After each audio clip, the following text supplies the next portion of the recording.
नमस्कार दर्शकों, आप देख रहे हैं भारत तक 24 राष्ट्रीय आवाज। जनपद फरुखाबाद से इस वक्त की वीडियो कॉल कर सामने आ रही है। आपको बताते चलें, कुछ दिन पहले शासन के द्वारा 2 दर्जन अधिक मकानों पर शासन का बिल्डोजर चला। बिल्डोजर चलने से राजनीतिक गरमाई। आपको बताते चलें, कुछ दिन पहले बिल्डोजर चलने पर अवैध मकानों को नस्तनाबूद कर दिया गया। वहीं पे समाजवादी पार्टी के राष्ट्रीय अध्यक्ष अखिलेश यादव ने भी ट्वीट किया। वहीं समाजवादी पार्टी के डॉक्टर जितेंद्र यादव ने वहां पर जाकर जायजा लिया। आपको बताते चलें, एक बालिका की शादी होने को थी, वह नवंबर में शादी थी। उसको लेकर समाजवादी पार्टी के प्रभारी अमृतपुर के डॉक्टर जितेंद्र यादव ने उस लड़की की शादी कराने का जिम्मा लिया है, क्योंकि उसका मकान उजड़ चुका है। अब वह शादी कहाँ से होगी। कुछ लोगों का कहना है कि मकान तोड़े गए और वहाँ पर कोई अल्टीमेटम नहीं दिया गया था। मकान टूटने से घरों की गृहस्थी का सामान दब गया है। वहीं पर प्रदेश भर में राजनीतिक गरमाई। आज समाजवादी पार्टी के विधानसभा अमृतपुर के प्रभारी डॉक्टर जितेंद्र ने मीडिया से क्या कुछ कहा है, देखिए। पूरा मामला थाना क्षेत्र नवाबगंज के ग्राम उगरा का है। इसलिए अपनी बात रखने के लिए आए हैं कि फरुखाबाद में जो विगत दिनों में उखरा ग्राम में जो प्रशासन के द्वारा कार्रवाई की गई,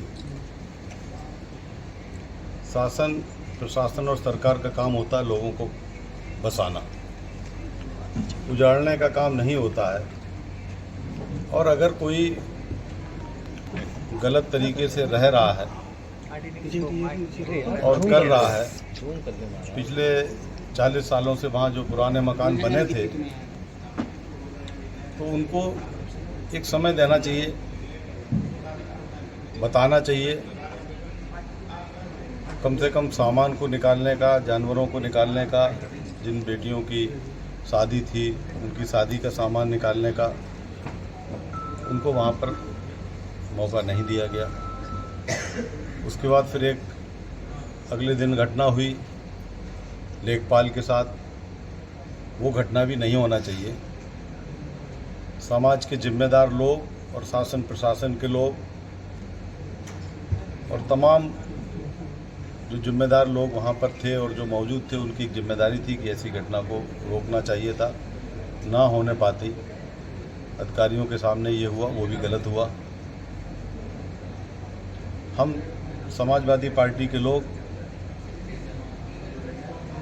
चाहे वो कोई भी व्यक्ति हो, पक्ष का हो, विपक्ष का हो, किसी भी जात का हो, धर्म का हो, अगर वो हिंदुस्तान का नागरिक है और संविधान के दायरे में आ रहा है और उसके साथ कुछ होता है, तो उस पीड़ित के साथ समाजवादी पार्टी हमेशा खड़ी है और खड़ी रहेगी।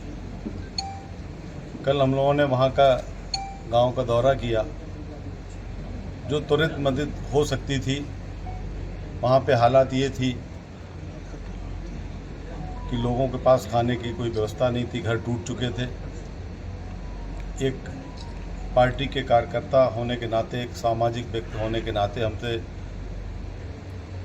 अपनी हैसियत के अनुसार जो हमने वहाँ पे मदद की, आर्थिक मदद भी की। खाना पहुँचाने का भी काम हमारे कार्यकर्ता, हमारी पार्टी वहाँ पे कर रही है। कल भी भेजा, आज भी भेजा। और आगे की जो व्यवस्थाएं हैं, खासकर वहाँ पर एक उसकी शादी के लिए गेस्ट हाउस के लिए बोल दिया गया है। हमारे एक कार्यकर्ता उन्होंने कहा है, जैसी विधि विधान से उनका जो भी शादी होना था, उसको 29 नवंबर को समाजवादी पार्टी के कार्यकर्ता, समाजवादी लोग वहाँ पे शादी को संपन्न कराएंगे।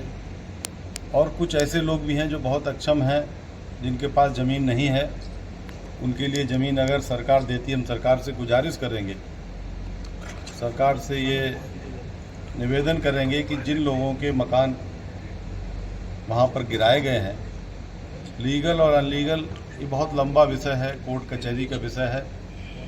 और ज़िले ही नहीं, देश में तमाम गांव के लोग हैं किसके पास नक्शा नहीं है। बहुत बृहद बड़ा विषय है, हम इस पे नहीं जाएंगे। हम सिर्फ इतना सरकार से चाहेंगे कि जिन लोगों को मकान गिराए गए हैं उन लोगों को सरकार कहीं ना कहीं से कोई ज़मीन मकान बनाने के लिए पट्टे के रूप में उनको दे और कुछ सरकारी मदद वहाँ पे सरकार उनको करे। बाकी जिन लोगों के पास ज़मीन भी नहीं है उनके लिए अगर सरकार नहीं देगी तो हम कुछ ज़मीन खरीद के और जिनके पास नहीं उनको मकान बनवाने का काम हम समाजवादी लोग वहाँ पर करेंगे। और आप लोगों की इसी उम्मीद के साथ, चूँकि एक सिस्टम में है, लोकतंत्र के चौथा स्तंभ आप लोग हैं और अभी तक जो आप लोगों ने सामाजिकता और मानवता और एक समाज के प्रति आप लोगों का संकल्प है, वो जो मीडिया निभाया उसको मीडिया को धन्यवाद देते हैं। आप जैसे लोगों को धन्यवाद देते हैं कि आप लोग हमेशा जो है एक जो धर्म की राह है, जो कर्म की राह है, जो सामाजिकता की राह है, वो आप लोगों ने वहाँ निभाई है।